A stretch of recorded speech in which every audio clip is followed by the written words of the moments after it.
ओम श्री गणेशाय नमः। विवाहित महिलाओं के बीच अत्यधिक प्रचलित ज्येष्ठ कृष्ण अमावस्या के दिन आने वाली सावित्री व्रत की कथा निम्न प्रकार से है।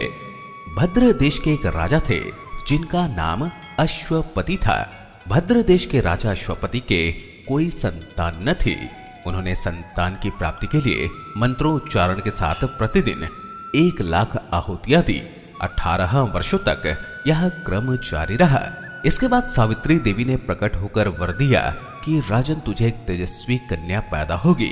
सावित्री देवी के कृपा से जन्म लेने के कारण से कन्या का नाम सावित्री रखा गया। कन्या बड़ी होकर बेहद रूपवान हुई। योग्य वर न मिलने की वजह से सावित्री के पिता दुखी थे। उन्होंने कन्या को स्वयंवर तलाशने भेजा। सावित्री तपोवन में भटकने लगी। वहां साल्व देश के राजा द्युम्नसेन रहते थे। क्योंकि उनका राज्य किसी ने छीन लिया था, उनके पुत्र सत्यवान को देखकर सावित्री ने पति के रूप में उनका वर्ण किया। ऋषि राज नारद को जब यह बात पता चली तो वह राजा अश्वपति के पास पहुंचे और कहा कि हे राजन, यह क्या कर रहे हैं आप?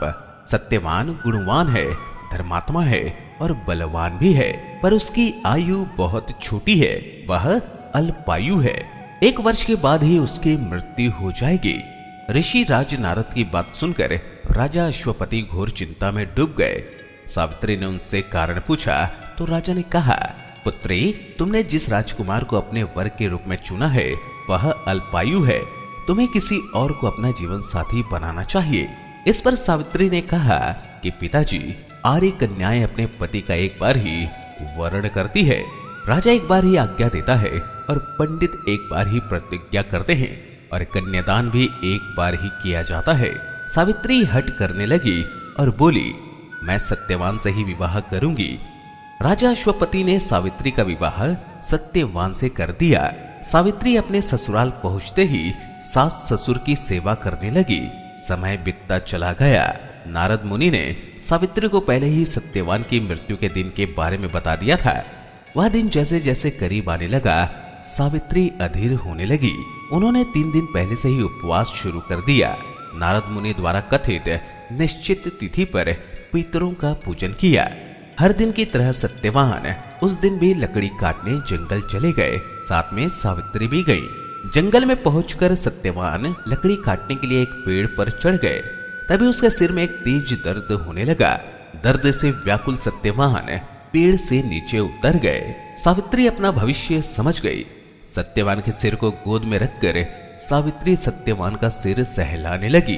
तभी वहां यमराज आते दिखे। यमराज अपने साथ सत्यवान को ले जाने लगे। सावित्री भी उनके पीछे पीछे चल पड़ी। यमराज ने सावित्री को समझाने की कोशिश की कि यही विधि का विधान है, लेकिन सावित्री नहीं मानी। सावित्री की निष्ठा और पति परायणता को देखकर यमराज ने सावित्री से कहा कि हे देवी, तुम धन्य हो। तुम मुझसे कोई भी वरदान मांगो। सावित्री ने कहा कि मेरे सास ससुर वनवासी और अंधे हैं, उन्हें आप दिव्य ज्योति प्रदान करें। यमराज ने कहा, ऐसा ही होगा, जाओ अब लौट जाओ। लेकिन सावित्री अपने पति सत्यवान के पीछे पीछे चलती रही। यमराज ने कहा, देवी तुम वापस जाओ। सावित्री ने कहा, भगवान, मुझे अपने पतिदेव के पीछे पीछे चलने में कोई परेशानी नहीं है। पति के पीछे चलना मेरा कर्तव्य है। यह सुनकर उन्होंने फिर से उसे एक और वर मांगने के लिए कहा। सावित्री बोली, हमारे ससुर का राज्य छिन गया है, उसे पुनः वापस दिला दें। यमराज ने सावित्री को यह वरदान भी दे दिया और कहा, अब तुम लौट जाओ। लेकिन सावित्री पीछे पीछे चलती रही।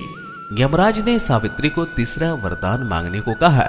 इस पर सावित्री ने 100 संतानों और सौभाग्य का वरदान मांगा। यमराज ने इसका वरदान भी सावित्री को दे दिया। सावित्री ने यमराज से कहा कि प्रभु, मैं एक पतिव्रता पत्नी हूँ और आपने मुझे पुत्रवती होने का आशीर्वाद दिया है। यह सुनकर यमराज को सत्यवान के प्राण छोड़ने पड़े। यमराज अंतर ध्यान हो गए और सावित्री उसी वट वृक्ष के पास आ गई जहां उसके पति का मृत शरीर पड़ा था। सत्यवान जीवंत हो गया और दोनों खुशी खुशी अपने राज्य की ओर चल पड़े।